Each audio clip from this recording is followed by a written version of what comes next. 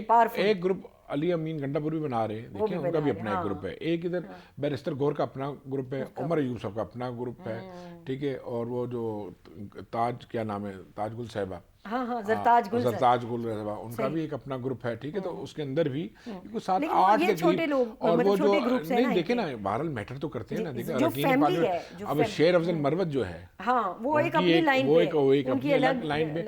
تو اب آپ اس میں بڑی عجیب سی بات لگتی ہے جو بڑی یہ جو 2 خواتین کے جو گروپس ہیں یہ زیادہ پاورفل ہیں کیونکہ یہ پاورفل بھی ہیں، فیملی بھی، اور دوسرا ان میں سخت قسم کی آپس میں پالیسیز پہ کلیشز بھی ہیں جو کہ کھل کے سامنے آ چکے ہیں. اچھا مجھے ایک دوست بتا رہے تھے کہ خان صاحب زیادہ جو ہے نا انفلوئنس میں وہ اپنی بڑی بہن کے ہیں، علیمہ باجی کی بات زیادہ سنتے ہیں. یہ درست ہے؟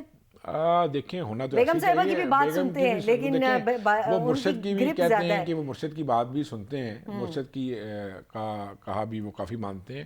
لیکن یقیناً بڑی بہنوں کا ایک الگ مقام ہے، ایک الگ رتبہ ہے. ان کی بات کو بھی یقیناً میرا نہیں خیال کہ وہ رد کرتے ہوں. ان کی کوئی اچھی تجاویز ہوں گی تو اس کو سنتے بھی ہوں گے اور اس کو نماز رحمت کی بات بھی کرتے ہوں گے. کچھ عرصہ پہلے ہم کہیں بیٹھے ڈسکشن چل رہی تھی تو یہ بھی پتہ چلا تھا کہ یہ جو ایک پہلا سپٹمبر میں ایک شاید کہ اگست سپٹمبر میں ایک دھرنا تھا جو پہ اینڈ ٹائم پہ ایک دن پہلے ملتوی ہو گیا تھا. وہ جو ایک احتجاج تھا، پروٹیسٹ. تو اس پہ جو آپ نے دیکھا ہوگا کہ علیمہ باجی اور بشرا بی بی کی الگ الگ سٹیٹمنٹ سامنے آئی تھیں. اس پہ ان کی ہیئرنگ کے دوران یہ دونوں موجود تھیں، بانی پی ٹی آئی بھی تھے. ان کے درمیان بڑی سخت تکرار ہوئی اور وہ چپ کر کے ہنستے رہے اور سنتے رہے اور کسی کو کچھ نہیں کہا. وہ دیکھیں وہ تکرار ہوئی وہ میڈیا پہ کچھ چلی بھی چیزیں سوشل میڈیا پہ نا. اور بالکل ایسے ہی ہے کہ ان کے اختلافات. اب میں آپ کو بتاؤں کہ یہ اطلاعات بھی ہیں کہ علیمہ جو باجی جو ہیں وہ خان صاحبہ وہ عموماً سرینا میں کچھ لوگوں کو آئے روز بیٹھی ہوتی ہیں، ٹھیک ہے. انہوں نے ایک وہاں پہ بیٹھک لگائی ہے، وہاں پہ اپنے لوگوں سے میٹنگ کرتی ہیں، اپنے جو ان کے اعتماد کے لوگ ہیں ان کو گائیڈ لائن بھی دیتی ہیں، ان سے آؤٹ پٹ بھی لیتی ہیں کہ پلس کیا چل رہی ہے، باہر کیا دیکھ رہے ہیں، ہم یہ کرنا چاہ رہے ہیں، آپ کی کیا تجاویز ہیں. تو یہ چلتے. تو اسی طرح ہر جو میں سمجھتا ہوں کہ ان کے اس وقت نا قائدین یا لیڈر زیادہ ہو چکے ہیں. جی جی جی, اور جب بہت زیادہ لیڈرز ہو جائیں نا تو پھر وہ چون چون کا مربع بن جاتا ہے, اور اب جو فالوورز ہیں, جو ووٹرز ہیں ان کے, یا جو وہ کنفیوز ہیں کہ وہ ٹھیک کہہ رہا ہے یا وہ ٹھیک کہہ رہا ہے, کس کی بات, وہ پھر ریلائی کرتے ہیں سوشل میڈیا کے اوپر. کو بھی چاہیے, پی ٹی آئی کے ورکر کو یہ چاہیے کہ وہ پہلے یہ محسوس کرے یہ پاکستان کا گھر ہے, پاکستان کو اپنے گھر کو نقصان نہیں پہنچانا, اور جو اس کے ادارے ہیں نا, ریاستی ادارے ہیں, وہ دیکھیں ہمارے ریاستی ادارے, اور بالخصوص میں پاک افواج, پاکستان مسلح افواج کی بات کروں گا. اس وقت ہمیں جو سرحدوں پہ چیلنجز ہیں, آئے روز ہمارے جوانوں کی, ہمارے بچوں کی شہادتیں ہو رہی ہیں, بالکل یہ بہت بڑا سیکیورٹی, اور آج آپ اگر رات کو سکون سے سوتے ہیں ان کی وجہ سے, تو یہ ان کی بدولت ہے. یہ اس میں کوئی جھوٹ والا معاملہ نہیں ہے. وہ بچے ہمارے ہیں, وہ ہمارا خون ہے, تو وہ پاکستان کے بچے ہیں, وہ اب اپنی شہادتیں اپنے خون سے دے کے اپنا خون دے رہے ہیں اور اس ملک کو بچا رہے ہیں. اس ملک کے شہری آرام سے سو رہے ہیں. ہمیں آپ کو ڈیفینس بیٹ کرتی ہیں, دیکھیں نا ہمیں کہاں سے چیلنجز ہیں. جی جی, ابھی ہم مسائل کی چیلنجز کی آپ بات کریں, ایک تو سیکیورٹی بہت بڑی بات, اور ابھی سارا ایک مرتبہ سے پھر وہ چیزیں جو آپریشن کر کے کلین کیا تھا چیزوں کو, وہ دوبارہ سٹارٹ ہو گیا. اس کا مقصد یہ ہے نا, ہر روز شہادتیں, اس کا مقصد یہ ہے نا کہ بیچ میں آپ کہیں نہ کہیں سے ان کو فیسیلیٹیٹ کر رہے ہیں. جی جی, اور وہ کون کر رہے تھے, وہی جو ابھی ہم بات کر رہے تھے, وہی چیزیں اس طرح کی ہیں. لیکن ابھی جو مسائل کی اگر ہم بات کریں تو اب جو گورنمنٹ اس وقت کہتی ہے کہ ہم نے معیشت کو بہت رائٹ ٹریک پہ ڈال دیا ہے, آپ کو لگتا ہے کہ واقعی یہ درست ہے کہ مہنگائی کم ہو گئی ہے؟ پچھلے شہباز شریف صاحب نے خود یہ کیبنٹ میٹنگ میں دیکھیں راشدہ, میں تو کروں گا سچی بات اس میں. دیکھیں ہم بطور جرنلسٹ, مجھے تو کہیں پہ مہنگائی کم ہوتی نظر نہیں آئی. دیکھیں آپ بھی جاتی ہیں, ہم بھی جاتے ہیں, ہم وہ لوگ ہیں جو خود خریداریاں کرتے ہیں اپنے گھروں کے, آلو پیاز بھی خود لے کر آتی ہوں, میں آپ کو بتاؤں, میں ہر چیز تو مجھے تو آج تک کوئی سستی چیز نظر نہیں آئی. آئے روز قیمت اوپر کی مزید اوپر گئی ہے, واپس نہیں آئی. اگر وہ پیچھے سے سستی بھی آئی ہے نا, تو ہمارے یہاں جو بیچ میں منڈیاں ہیں یا بیچ میں جو مڈل مین ہے نا, انتظامی جن کی ڈیوٹیز ہیں پرائز کنٹرول کی, وہ اپنے فرائض انجام نہیں دیتے اور عوام کو دونوں ہاتھوں سے لوٹ رہے ہیں. ٹھیک ہے, اور کوئی مہنگائی کم نہیں ہے, اور چیک اینڈ بیلنس نہیں ہے, آپ کہیں بھی چلے جائیں کوئی چیک نہیں کرے گا, کچھ نہیں کرے گا. اور میں یہ بات بھی کہوں گا کہ میں یہ سمجھتا ہوں حکومت ٹھیک ہے, کوششیں کر رہی ہے کہ بہتری لانے کی, ملک کی معیشت اور اقتصادی صورتحال کو بہتر کرنے کی ان کی کاوشیں ضرور ہیں, لیکن میں یہ سمجھتا ہوں کہ ابھی بھی وہ اس ٹریک پہ نہیں ہے جس ٹریک پہ ہونا چاہیے, کیونکہ یہ 25-26 کروڑ عوام کا ملک ہے. اس کو چلانے کے لیے آپ کو ایسی پالیسیز بنانی پڑیں گی کہ آنے والے چند سالوں میں پاکستان کے نوجوانوں کو, پڑھے لکھے نوجوانوں کو کوئی روزگار کے مواقع مل سکیں, کاروبار کے مواقع مل سکیں. یہاں سے باہر جا رہے ہیں, بڑی افسوس کی بات ہے اور بڑا دکھ ہوتا ہے کہ جو بھی اچھا طبقہ ہے, اور ایون جو بیچارے لیبر بھی کر رہے ہیں, وہ بھی کہتے ہیں ہم باہر جائیں, ہم گلف چلے جائیں, سعودیہ چلے جائیں. جب آپ کو اپرچونٹیز نہیں ملیں گی تو کیا کرنا ہے؟ اب اس نے اپنے گھر نہیں چلانا. ایک بچے کو آپ نے پڑھایا, کوئی گریجویشن کرایا یا ماسٹر کرایا یا ڈاکٹریٹ کرائی یا انجینئرنگ کرائی, اس کے بعد جاب نہیں ہے, وہ کیا کرے, کیا کرے گا؟ بالکل درست بات ہے. ہمارے یہاں تو دیکھیں نا, ہمارے یہاں ہوتا کیا ہے کہ والدین اپنے ساری زندگی اپنے بچوں کے کیریئر پہ لگا دیتے ہیں, ان کو پڑھانے میں لکھانے میں. اب جب وہ نوجوان ہوتا ہے, ڈگری کمپلیٹ کرتا ہے, اس کے بعد اگر اس کو روزگار نہیں ملتا تو اس نے کہاں جانا ہے؟ یہ بنیادی طور پہ آئین پاکستان بھی. آپ کے بڑے کلوز تعلقات ایف آئی اے وغیرہ میں ہیں, اور میں دیکھ رہی ہوتی ہوں کہ آپ بڑی اچھی سٹوریز دیتے. یہ جس طرح بیچارے ہمارے آج کل کی نوجوان نسل بچے ایجنٹوں کے ہاتھوں اور ہیومنس جو اسمگلرز ہیں ان کے ہاتھوں یرغمال بنے ہوئے ہیں یورپ جانے کی وجہ سے. وہ ایک بڑا مسئلہ ہے, وہ بیچارے مس یوز ہو رہے ہیں, اپنی جانوں کو سے ہاتھوں بیٹھتے ہیں, اور یہ بہت سے واقعات آئے روز ہوتے ہیں. اب مسئلہ یہ ہے کہ جب یہاں سے روزگار نہیں ملتا تو یقین مان لیں کہ وہ قرضے اٹھا کے, اپنے گھر فروخت کر کے, اپنی زمینیں بیچ کے, اپنے زیورات بیچ کے ایجنٹوں سے مجبور ہو جاتے ہیں. کیونکہ آپ آپ ذرا تھوڑا سا, اگر ہمارا ذرا یہ پوڈ کاسٹ ہے لوگ دیکھیں گے, میں چاہوں گی اس کو ایجوکیٹ کریں لوگوں کو کہ یہ مت کریں آپ اس طرح اتنی فرسٹریشن میں آ کے, بس جانا ہے چاہے جو بندہ مل گیا جو ایجنٹ کو 25-30 لاکھ روپے دینا ہے, کوئی کام وہ آپ اسی 25-30 لاکھ سے کوئی ایسا کام کر لیں, ایسا آپ کاروبار, بے شمار چھوٹے چھوٹے ایسے کام کیے جا سکتے ہیں پروڈکشن کے حوالے سے, کہ آپ چھوٹی سی کوئی صابن فیکٹری لگا لیں, آپ کو صرف کا کام سٹارٹ کر دیں, آپ کوئی چھوٹا سا منرل واٹر لگا لیں, کوئی آپ واشنگ اسٹیشن, کار واشنگ اسٹیشن بنا لیں, ٹھیک ہے, کوئی دکان ڈال لیں. تو آپ یہاں سے ایک تو اپنی جان کو خطرے میں مت ڈالیں, اپنے والدین کے لیے تمام زندگی کا رونا دھونا نہ بنائیں, اس معاملے کو پیسے دے کے موت خریدتے ہیں نا. اور پھر ایجنٹ، کیونکہ ایجنٹوں نے تو وہ اور یہ بڑے ڈنکی لگانا ہے، انٹرنیشنل نیٹ ورکس ہیں ان کے، پورے انٹرنیشنل نیٹ ورکس ہیں، اور وہ پکڑے اس لیے نہیں جاتے کہ یہاں سے آپ بارڈروں کے ذریعے سے بارڈر پولیس بھی ملی ہوتی ہے، ان کو بھی آپ پیسے دے رہے ہوتے ہیں، کہیں نہ کہیں سے آپ مختلف راستوں سے مختلف ٹریک سے آپ نکالتے ہیں، آگے پھر کشتیوں پہ کنٹینرز پہ کئی دن بند رکھ کے بھوکا پیاسا ان کو لے جاتے ہیں، اس میں کہیں اموات ہو جاتی ہے، پھر کہیں پہ خدا نہ خواستہ کسی ملک میں کسی امیگریشن فورس نے ان پہ حملہ کر دیا یا ان کو چیک کر لیا، وہاں پہ کراس فائرنگ میں مارے جاتے ہیں، ان کی تو لاشیں بھی واپس نہیں آتی، ٹھیک ہے نا؟ تو یہ بالکل نہیں ہونا چاہیے. میں بالکل یہ اپنے نوجوانوں سے درخواست کروں گا، وہ ویزا لگانا چاہتے ہیں وہ باضابطہ سفارت خانے میں اپنے ڈاکومنٹس، اوورسیز پاکستانیز میں جائیں اور اپنے آپ کو نہیں رجسٹر باضابطہ کروا دیکھیں، جی اوورسیز مختلف کانفرنسز ہوتی ہیں، مختلف ایونٹس ہوتے ہیں، مختلف صنعتی نمائشیں ہوتی ہیں، باضابطہ آپ اپنی بینک اسٹیٹمنٹس ٹھیک کریں، آپ اپنے کاروبار کو ٹھیک کریں، آپ سفارت خانوں میں اپلائی کریں، خود ویزے لگوائیں، جس میں آپ کے پیسوں کی بھی بچت ہے، اور پھر آپ ایک لیگل فریم ورک میں آپ جا رہے ہیں، شارٹ کٹ نہیں، اور آپ بحفاظت دوسرے ملک میں بھی جائیں گے، پھر وہاں پہ بھی اپرچونیٹیز ملتی ہیں آپ کو، ملک آپ کو رسپیکٹ بھی دے گا کہ آپ ایک طریقے سے آئے ہیں، لیگل طریقے سے. یہ بالکل یہ غلط بھی ہے، اور اس میں بہت سی کالی بھیڑیں شامل ہیں. اچھا واپس اکانومی پہ جو ہم بات کر رہے تھے، جہاں سے ہماری بات آگے نکل گئی، اکانومی جو سرکولر ڈیٹ اور یہ جو چیزیں تھیں، جو قرضے تھے، پھر اب سعودی عرب سے ریکویسٹ کی گئی ہے کہ آپ تھوڑا ہمیں اور مزید کوشن دیں، یہ کیسے یہ ساری چیزیں سنبھلیں گی؟ آپ کو لگتا ہے شہباز شریف یہ کر پائیں گے؟ کیونکہ اس وقت ان کی بھی، جس طرح عمران خان کے ٹائم پہ ایک آئیڈیل سچویشن تھی کہ سارے ادارے ان کے ساتھ سپورٹ میں تھے، اس وقت اس گورنمنٹ کے ساتھ بھی سب سپورٹ میں ہیں بشمول راجدہ. دیکھیں سپورٹ میں موجود تو ہیں، لیکن ایک بات یاد رکھیں ہمیشہ، جب بھی کسی چیز میں ایک بار بگاڑ آ جاتا ہے نا، وہ کہتے ہیں نا جب ایک بیماری جب آپ کینسر کی طرح جب پھیل جاتی ہے نا، تو یہ اگر آپ اس کو غور سے دیکھیں نا، اگر آپ کبھی بیٹھ کے سکون سے، آپ نہیں، میں اس ملک کے تمام عوام سے یہ کہوں گا کہ کبھی وہ بیٹھ کے دیکھیں کہ وہ تھوڑا سا یہ تجزیہ ضرور کریں کہ 2018 میں کیا صورتحال تھی، اور 2018 کے بعد آج کیا صورت ہے. کیونکہ جب آپ کے ایسٹس آپ ضائع کر دیتے ہیں نا، آپ کی جو جمع پونجیاں تھیں، آپ کے جو ایسٹس تھے، وہ جب ڈرین ہو گئے، تو وہ اب کوشش کے باوجود، میں سچی سی بات کو سنبھل نہیں رہے، اس میں وقت لگے گا. پھر آپ نے اپنا ٹرسٹ کھو دیا نا. آپ دیکھیں آپ کے ساتھ جو ممالک، جو طاقتیں آپ کو سپورٹ کر رہی تھیں، آپ نے ان سب طاقتوں کو ناراض کیا. میں اب نام نہیں لیتا، اچھی بات نہیں، ٹھیک ہے، وہ سب کو اوپن سیکرٹ ہے. وہ 2-4-5 جو ملک ہیں جو ہمیشہ سے پاکستان کے ساتھ ہر مشکل وقت میں کھڑے ہوئے، آپ نے اپنے کوئی ایسی بات نہیں دیکھیں نا، سعودی عرب آپ سے ناراض، چین آپ سے، اب جا کے معاملات کافی بہتر ہوئے ہیں. سعودیہ کو آپ نے ناراض کیا، آپ گئے ان کے طیارے پہ تھے، اپنے طیارے پہ، اس سے بڑا اور کیا ثبوت ہو سکتا ہے؟ ٹھیک ہے. پھر سی پیک پہ آپ نے جو کیا، چین آپ سے ناراض، ٹھیک ہے، بڑا واضح ہے. کچھ دن پہلے یہاں میں آپ کو بتاؤں، اور سی پیک کو دیکھیں نا، سی پیک کو نقصان پہنچانا، اب سی پیک کا نہ بننا تو بیسیکلی بھارتی اور امریکن ایجنڈا ہے.